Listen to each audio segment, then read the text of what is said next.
We're back, baby. Apparently. We've been gone for a while. Yes. This is our first video in months, especially Yes. both of us. It's been like many months. First thing I want to say. Yeah. この世を間違いで満たそう. Okay. That's what you have to say? That's okay. what I have to say. What does it mean? Well, let's fill this world with mistakes. Let's fill this video with mistakes. Okay. That's fine.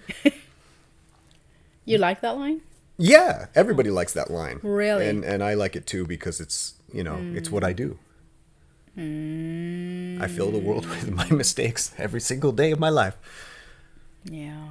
But I'm not sure what the context is. But yeah, so this is our part one of the best music of 2025. I hesitate to say best music, but that's what it is. Everybody says best albums, best songs. I don't like to say best. I just like to say the stuff we listen to. But this is the part one. And because I'm a gentleman, I'd like to say ladies first and let you have I see. your first say. Okay. And then there will be a part two later on where it's just me talking about all the stuff that I listen to, and you don't have to bother with that because it's not... There's a kitty on the deck. Anyway. Yeah, so what are we talking about today? Jane Doe. Jane Doe. Should we let the kitty in? Yeah. He's waiting. She took your fuzzy blanket away. I know. Sunbathing out there. I'm not going to be able to get in the video now. I think the line's like here. Oh, really? It's okay.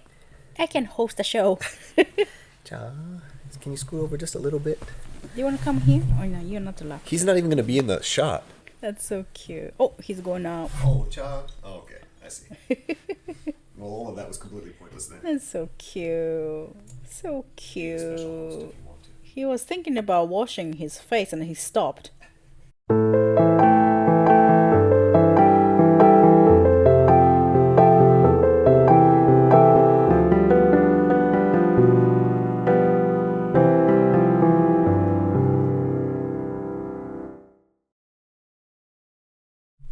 Did we even say what the... We said Jane Doe. Yes, we did. And then the kitty came in. Yeah. Jane Doe is a song written and composed and completely made by Kenshi Yonezu, collaborating with the producer Yaffle, which is Yoki Kojima, who's worked on a few Yonezu songs. And then guest starring Hikaru Utada, the legendary J-pop singer. Yeah, what did you think of this song?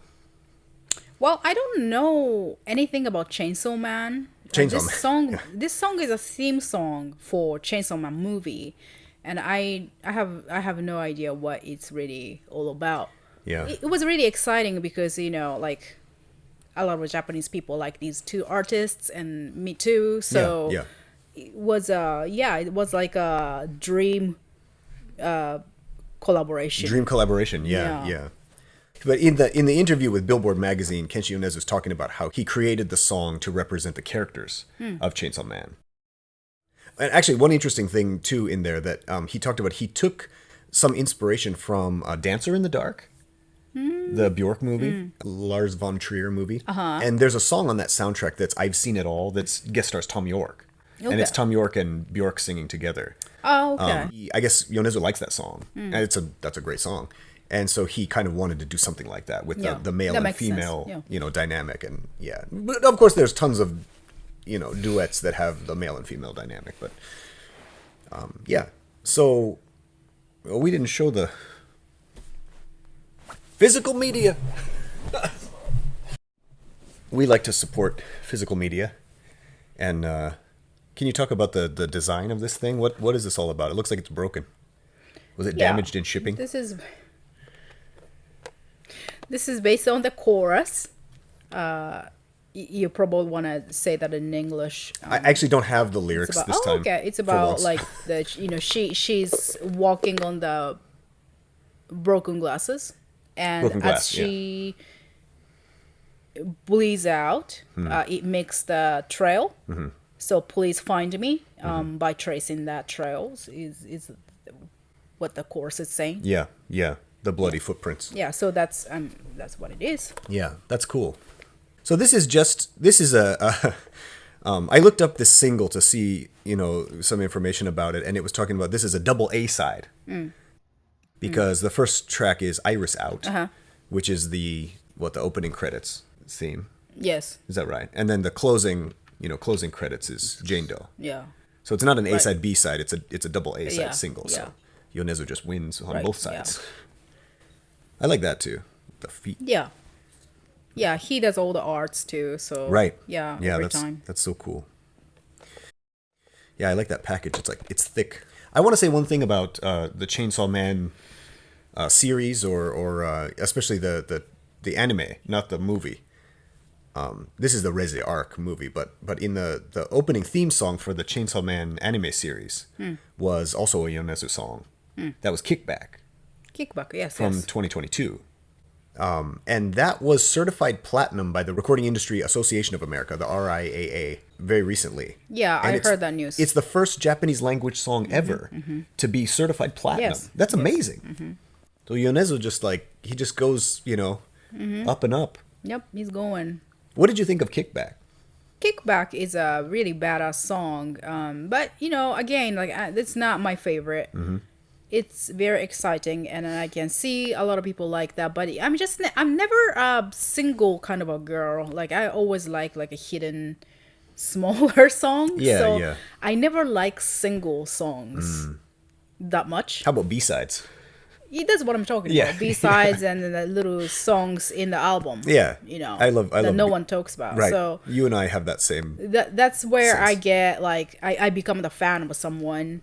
Of course, I get to learn, I get to know these people by hearing their singles, but that's not the a biggest reason for me. But yeah, it's it has a really, the cool bass line. Yeah. The guy from King Gnu right. did that. Yeah. And it's a badass song. It's good for guys, I guess. Bros. Yeah. Yeah, sure. How about Iris Out? Iris Out isn't, again, not my favorite. I suppose this time around I'm finding myself, I guess I'm not a fan of that kind of hypertension. Hypertension. Hyper pop or something is what. Yeah, maybe I'm becoming a little too old too. You know what I mean? Kids these days, too busy. Slow down. It's a little too exciting. Iris Out is a very catchy song, and I know that it's received really well in the West too. Yeah. But it's again kind of one of those very modern pop beats songs. Yeah. I just didn't feel like that was very, very unique for Yonezu's song, so that's not my favorite. That's why I didn't really want to talk about it here. Yeah. No, I'm just in general I wanted to ask you about. Yeah, but I know a lot of people love that song. Yeah. Okay. Well, let's bring the conversation back to Jane Doe and the best of 2025.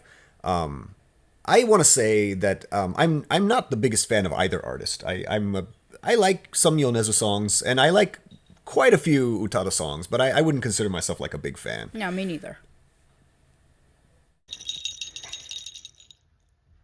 You have loved Utada since the early days. Back in the day, yes. Okay. Well, it's funny because you always go to her early albums and her early singles and things like that, whereas I gravitate toward for example in was it last year or 2 years ago, a couple of years ago, she had a song called Bad Mode from the album of the same name, and I actually really liked that song. I thought that was a really cool. It was kind of have this, a 70s flavor, and then it has this really weird long kind of segue in the middle of the song that's this instrumental breakdown. It's very, very interesting. The bridge is like an entire minute long, and the music video was really cool. She's in this kind of a hotel that's filling up with water, and it's just very bizarre. Yeah. But there are good songs here and there. Yeah, but you're kind of dismiss the recent Utada. They? Oh, that's right. Yeah, we should say Utada Hikaru. Recently announced that she was non-binary, and she goes, they have the they them pronouns, and we're trying our best to not say she. I'm sorry if we say she or her. They them. Yes, they have. What was I talking about? I know. How they evolved. Yeah. is not the way that I want it, I guess. Yeah. They used to make, in my opinion, a very mixture. Like, the background is Tokyo and New York, right? Right. So I could really see both influence. Yeah, they attended Columbia University. Yeah. And now live in London. Yeah. So, it used to be more like the New Yorky kind of like around, 90s and around 2000. It was more like, I could really feel that. But then the music became so their own thing, which is fine. But electronic and then still pretty pop for the songs that they want to sell in Japan. Very poppy. Yeah. Which so I kind of liked them less and less. I still appreciate and Utada, yeah. Yeah. But I see. I want to say one more thing about the song, which is when I first heard the Boy and the Heron song, Spinning Globe, I thought to myself, oh, this is a pretty good song. And then the more I listened to it, the more I was like, this is a really great song. It's really deep. It's really like well constructed. The same thing happened with this, where when I first heard it, we watched the premiere of the music video. Yeah.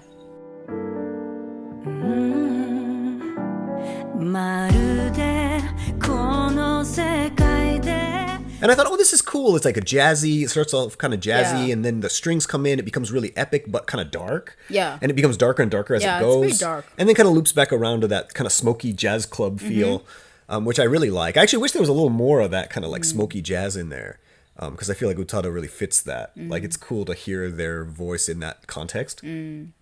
But anyway, the more I listened to it, the more I was like, this is an amazing song. Yeah, can you talk about what's going on in this song? Like it's a very odd song in some ways. Old song. Well, first of all, I thought it was 6/8, because it has like dun dun dun, this kind of like two-way swing. Yeah. But there's 1, 2, 3 quality inside, which means usually to me that's 6/8. But I looked it up, and then it was 3/4. And that was like kind of like a surprising. I don't know why. There was both an interview with Yonezu as well as like a review of this song, which is timeout.com, Timeout Tokyo, and they were talking about like it is 6/8 and it's like 128 BPM and whatever. They gave the kind of statistics, and so they said it was 6/8 too.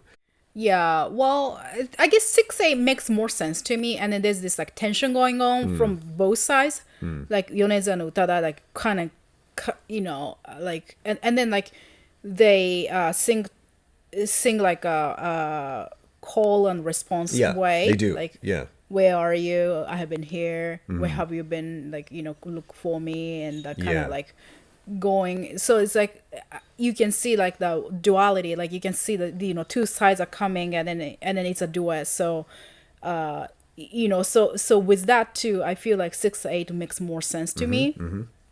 Yeah, this like tug of war going. Yeah, like energy is like pulling this way and then that way. Yeah. Yeah, so it's really cool how the song it really misleads you at the beginning, because there's that cool jazzy piano, and she kind of comes in with some like just she's doing some vocalization. They're doing some vocalizations, and then very quickly the strings come in and it starts really getting kind of tense. And by the time of the chorus, it's starting to really become kind of epic. And then when Yonezu comes in for the second verse, it's just this. Yeah, it starts to. And he change sings so much. He sings it so differently than the first verse. Right. It's very different. Yeah. Like you can kind of appreciate that the adlib or jazz almost. Like he takes it so different. It's the same verse, same chords and everything, but sung differently. Yeah.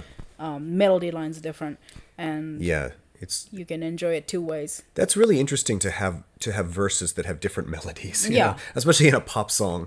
And then when you watch the music video, Utada's on one side of the bench and Yonezu's on the other side of the bench. The spinning bench. And Utada, they're like completely calm and like almost no expression. Sometimes they're laying down or just, really kind of like very calm.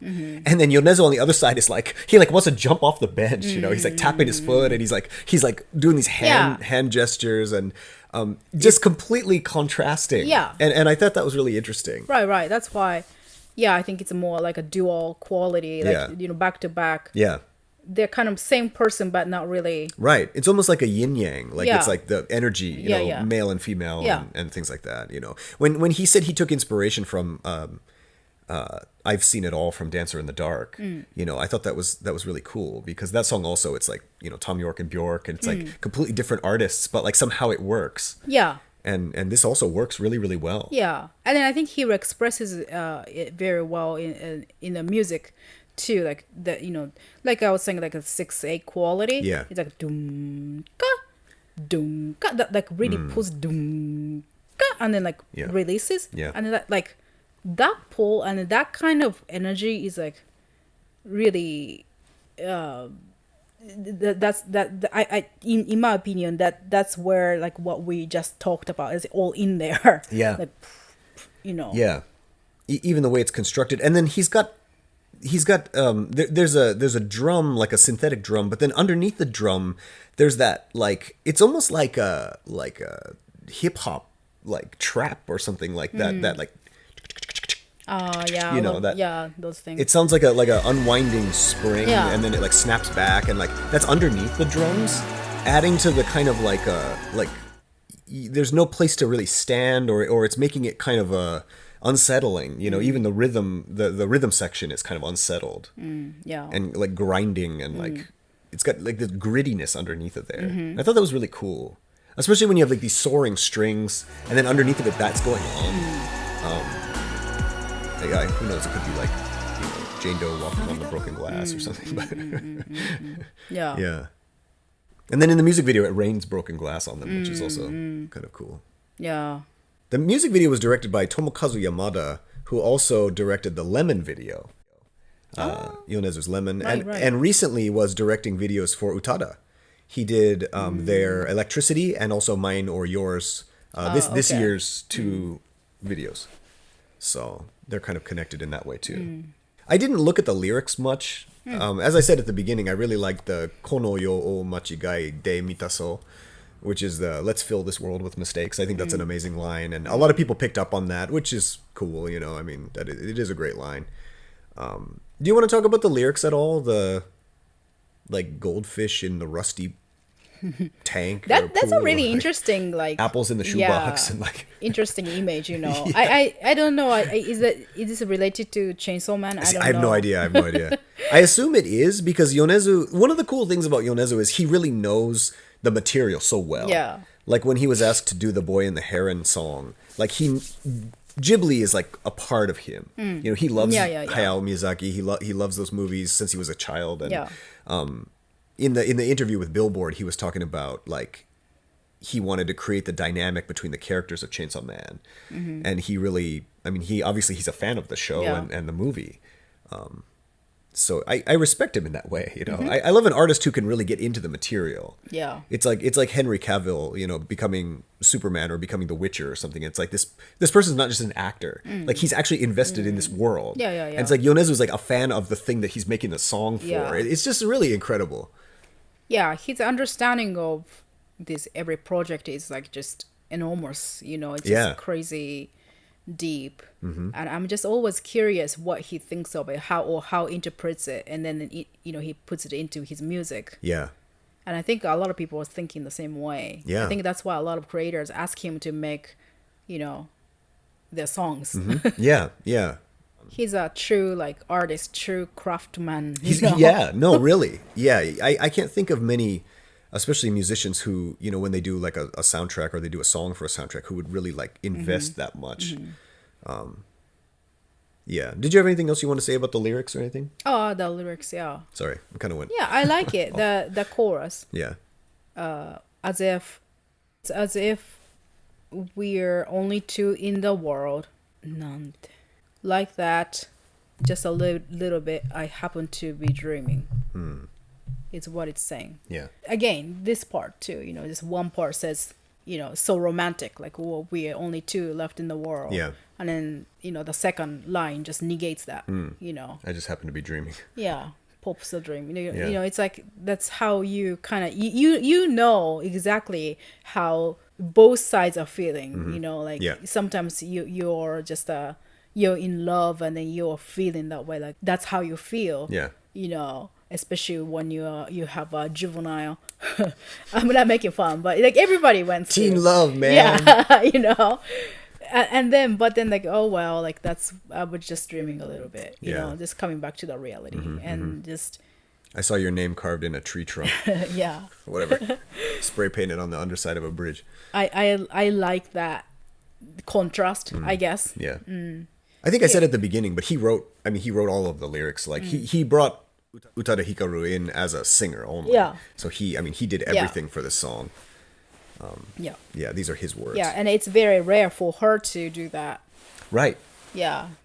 Well, Utada Hikaru is a composer as well, and they create all of their own beats, and they do have a producer sometimes, but they also produce their own stuff a lot, and of course they write their own lyrics and everything. So it's a very self-contained world, even though it's pop music. You read something with them that said they were stepping out of their comfort zone or something, right? Yeah, he suggested he was, imagining like this is probably how it's gonna go, and then he put this line, melody line and everything for her, but then she kind of took it a little different than what he originally thought, and then they went back and forth. Well, and they didn't even meet, right? Right. Yeah, they were doing Utada was in London and Tokyo. Yeah. And then Yonezu was in Tokyo, and so it was this long distance exchange. Yeah. And Yonezu put the basic melody or the basic demo, sent it to Utada, and they sent it back, and then they went back and forth again. Yeah, that's really interesting. Yeah. And yeah, it's amazing to imagine like these like high quality like artists doing that together. It would be such an interesting process to watch. Yeah. Yeah. So they didn't meet until after the song was done, is that right? Like they met on like the press tour or something? I think so. That's crazy. Yeah, it is. Because in that YouTube in that interview they were talking together. Yeah. It was like second time for them to see each other, oh, really? Something like that. Yeah. Yeah, that's interesting. Did you listen to anything else this year that you want to mention? Oh yeah, I want to mention. Mention. This is your. So I can talk about something really completely different. Completely different is fine. Oops. This year, I guess I rediscovered John Mayer. I see. Because my John Mayer stops at the continuum. Continuum, yeah. I still think that album is just one of the best, but that's like from a long time ago, isn't it? How long ago is that? 2004 or something. Oh, that's some time past. 2006. I see. Yeah, I got it. Yeah, see, I listen to sub rock a lot. That's from 21. Okay, sub rock. Yeah, sub rock. This is really. At first, when you said I listen to sub rock a lot, I thought you were talking about like a genre of music. The album. Okay. And then also the search for everything. It's like yacht rock or something. I really appreciate and enjoy the musicianship of John Mayer. He's an incredible musician. He's such a Yeah. I guess I just really appreciate like Yonezu as well, like the professionalism. I guess they just put everything into it. It's fun, and also the quality is very high when that happens. Yeah. Nothing against the like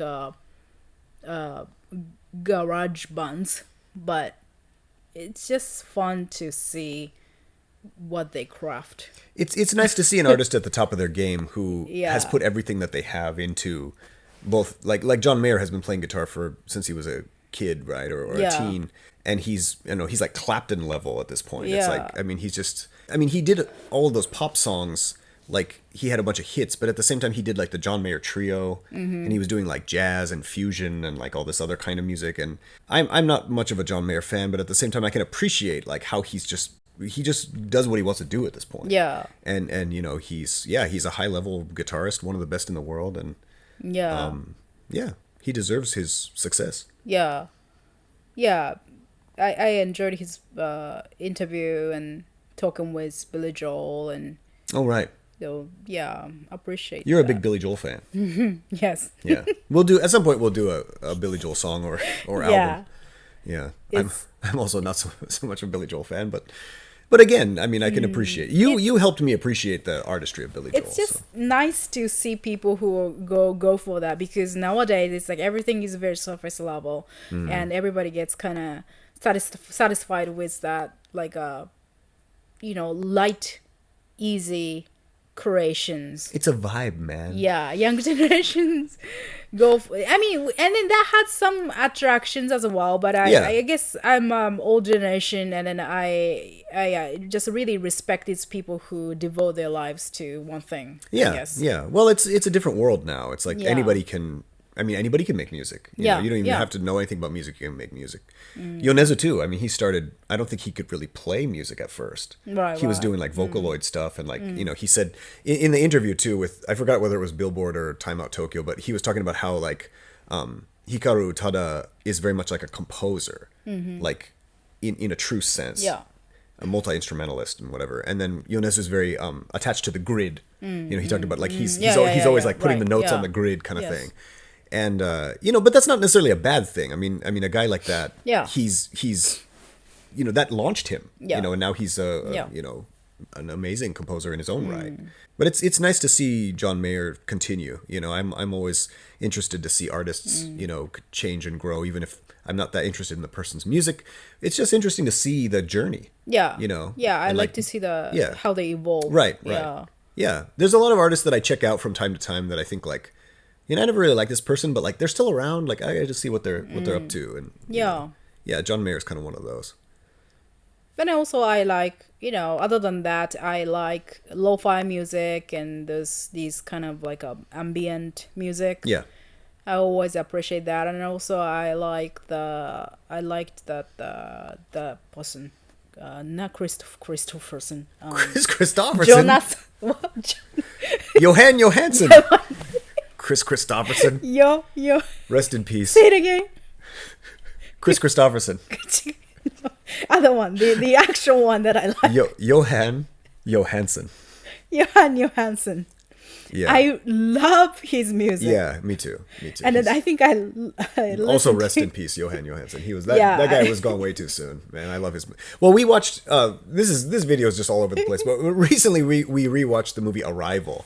And that soundtrack. Oh my god, that movie killed me. Yeah, that soundtrack was really interesting, and so I think the thing about our what we listen to in 2025 is not so much like new music, but it's just like stuff that we rediscovered. Yeah, exactly. Like you rediscover John Mayer or like reappreciate Johan Johansson, along with Utada. We don't care about Yonezu. trends. Yeah. No, we don't care about trends. Yeah, but Johan Johansson's music, the soundtracks, mostly I was listening on Spotify, and then I love to just take a walk, and when I have the meditation, I have that on, and it's just so beautiful. It just fits so well with the nature.